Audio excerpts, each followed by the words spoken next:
आत्मीय भाइयों और बहनों, आपको पुस्तक सतयुग की वापसी, लेखक श्री राम शर्मा आचार्य, क्रांति धर्मी युग साहित्य KD5 आपको पढ़कर सुनाते हैं।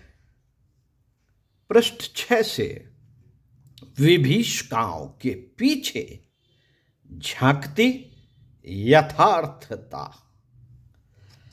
आइए सुनते हैं। मित्रों, वैभव की कामना तो असीम मात्रा में भी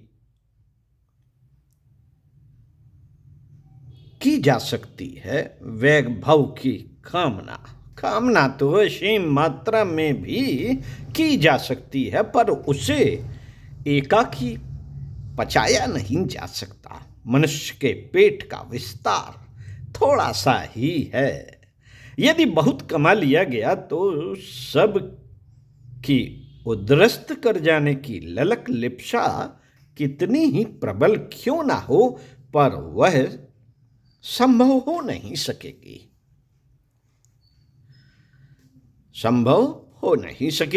नियत मात्रा से अधिक जो भी खाया गया है वह दस्त, उल्टी, उदरशूल जैसे संकट खड़े करेगा, भले ही वह कितना ही स्वादिष्ट क्यों ना लगे। शारीरिक और मानसिक दोनों ही क्षेत्र भौतिक पदार्थ संरचना के आधार पर विनिर्मित हुए हैं। उनकी भी अन्य पदार्थों की तरह एक सीमा और परिधि है। जीवित रहने और अभीष्ट कृत्यों में निरत रहने के लिए सीमित ऊर्जा, सक्रियता एवं साधन सामग्री ही अभीष्ट है। इसका उल्लंघन करने की ललक तटबंधों को तोड़कर बढ़ने वाली बाढ़ की तरह अपनी उच्छृंखलता के कारण अनर्थ ही अनर्थ करेगी। उस उन्माद के कारण पानी तो व्यर्थ जाएगा ही। खेत खलिहानों, बस्तियों आदि की भी भारी क्षति, हानि उठानी पड़ेगी। यूं चाहे तो नदी उसे अपने स्वेच्छाचार और अहंकार दर्प प्रदर्शन के रूप में भी बखान सकती है, पर जहां कहीं जब कभी इस उन्माद की चर्चा चलेगी तब उसकी भर्त्सना ही की जाएगी। उपयोग की दृष्टि से थोड़े साधनों में भी भली प्रकार काम चल सकता है, पर अपव्यय ही कोई सीमा मर्यादा नहीं। कोई चाहे तो लाखों के नोट इकट्ठे करके उनमें माचिस लगाकर होली जलाने जैसा कौतूहल करते हुए प्रसन्नता भी व्यक्त कर सकता है, पर इस अपव्यय को कोई भी समझदार ना तो सराहेगा और ना उसका समर्थन करेगा। बेहद चाटुकार तो कुल्हाड़ियों से अपना पैर काटने के लिए उद्दत अतवादी की भी हाँ में हाँ मिला सकते हैं।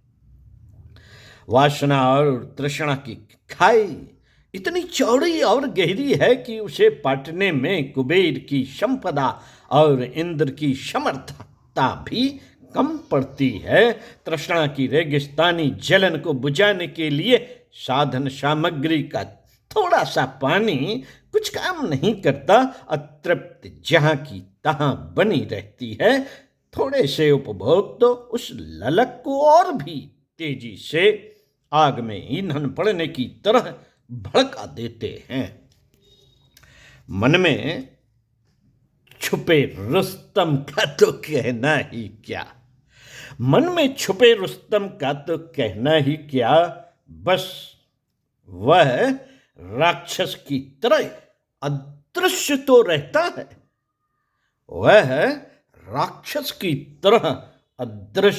रहता है। पर कौतूहल इतने दिखाता रहता है कि उस व्यामोह में फंसा मनुष्य दिग्भ्रांत बंजारे की तरह इधर उधर मारे मारे फिरने में ही अपनी समूची चिंतन क्षमता गवा गुमा दे गवा गुमा दे। तृष्णा तो समुद्र की चौड़ाई और गहराई में भी से भी बढ़कर है, उसे भी भस्मासुर, वृत्रासुर, महिषासुर जैसे महादैत्य भी पूरी ना कर सके, पूरी ना कर सके। फिर बेचारे मनुष्य की तो विषाद ही क्या, जो उसे शांत करके संतोष का आधार प्राप्त कर सके। दिग्भ्रांत मनुष्य अपने आप को शरीर तक सीमित मान बैठा है, क्योंकि प्रत्यक्ष तो इतना ही कुछ दिख पड़ता है। मन यद्यपि अदृश्य है, पर वह भी शरीर का एक अवयव है। इसे 11वीं इंद्री भी कहा जा सकता है। वासना तृष्णा इन्हीं दोनों को मिला जुला खेल है।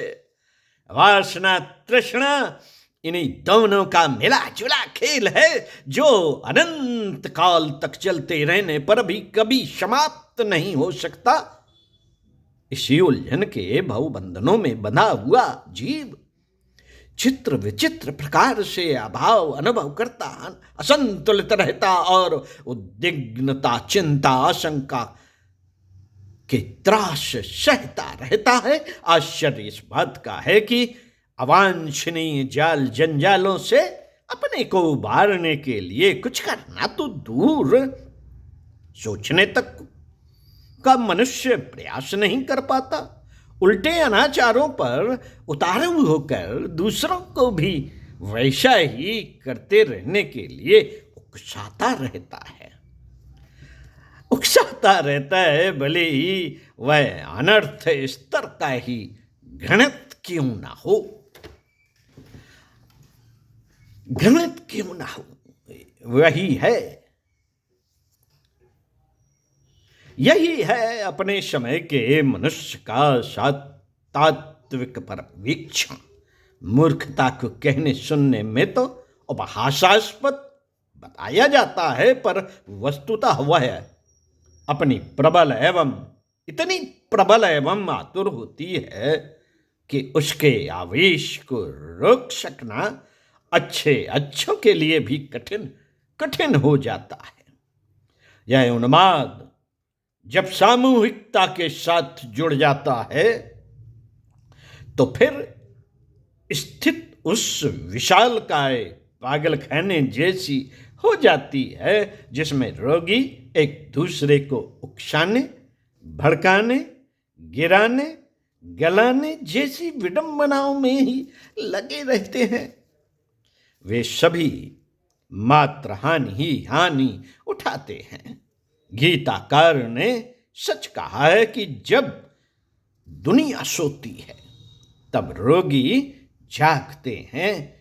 यह अनबूझ पहेली तभी प्रामाणिक सिद्ध होती है जब यह सोचा जाए कि असंख्यों अवांछनीयताओं की लहरें उठाते चलने वाले प्रस्तुत प्रवाह के साथ साथ बढ़ते रहने की अपेक्षा कोई आश्रय दे सकने वाला किनारा खोजा जाए। प्रचलनों से हटकर नए तौर तरीके अपनाकर यथार्थता का आश्रय लेने वाली उमंगे, अन्यथा अच्छे भले नदी नालों वाली जल संपदा खारे समुद्र में गिरकर अपव्यय ही बनती चली जाएगी। मित्रों, वर्तमान में तो सर्वत्र कुहासा छाया दिखता है। पतझड़ की तरह सर्वत्र ठूठों का जमघट दिख पड़ता है। पतन और पराभव का नगाड़ा बजता सुनाई देता है। भविष्य अंधकार में प्रतीत होता है और लगता है कि मनुष्य समुदाय अब सामूहिक आत्महत्या करने पर ही उतारू आवेश से बुरी तरह ग्रसित हो रहा है। चूहों और खरगोशों की संख्या जब असाधारण रूप से बढ़ जाती है और उनके लिए खाने पीने रहने के लिए सहारा शेष नहीं रहता, तो वे किसी बड़े जलाशय में डूब मरने के लिए बेतहाशा दौड़ लगाते देखे जाते हैं। चल रही गतिविधियों की समीक्षा करने पर लगता है चल रही गतिविधियों की समीक्षा करने पर लगता है मानो एक ऐसा तूफान उभर रहा है कि मानवीय सत्ता, महत्ता, संपदा और प्रगति जैसे संचय में से कुछ भी उसकी चपेट से बचकर रह नहीं सकेगा। अहंकारी यदुवंशी आपस में ही लड़मड़ कर मर खप गए। उन पर बाहर से कोई वज्रपात नहीं हुआ था। आग सबसे पहले उसी स्थान को जलाती है जहां से वह प्रकट होती है। उदीप्त वासना, अनियंत्रित तृष्णा और उन्माद जैसी अहंकारता का त्रिदोष जब महाग्राह की तरह मानवीय गर्मा को निगलता घटकता चला जा रहा हो, तब बच सकने की आशा यत्किंचित ही शेष रह जाती है। वर्तमान में उफनते तूफानी अनाचार को देखते हुए लगता है कि सचमुच इस महाविनाश की प्रलय प्रक्रिया की ओर सरपट चाल से दौड़े चले जा रहे हैं। प्रचंड प्रवाह को रोक सकने वाला बांध विनिर्मित करने, जलधारा को नहरों के माध्यम से खेत बगीचे तक पहुंचाने का काम तो निश्चय ही बड़ा कष्ट साध्य और श्रम साध्य है, पर करने वाले जब प्राणपण से अपने पुरुषार्थ को सृजन की सदाशयता के साथ संबद्ध करते हैं तो उनकी संसाधना भी कम चमत्कारी परिणाम उत्पन्न नहीं करती। फरहाद शीरी को पाने के लिए पहाड़ खोद कर लंबी नहर निकाल सकने में एकाकी प्रयासों के बलबूते ही सफल हो सका था। एकाकी प्रयासों के बलबूते ही सफल हो गया था। गंगा को स्वर्ग से घसीटकर जमीन पर बहने के लिए बाधित करने में भागीरथ अकेले ही सफल हो गए थे। साधक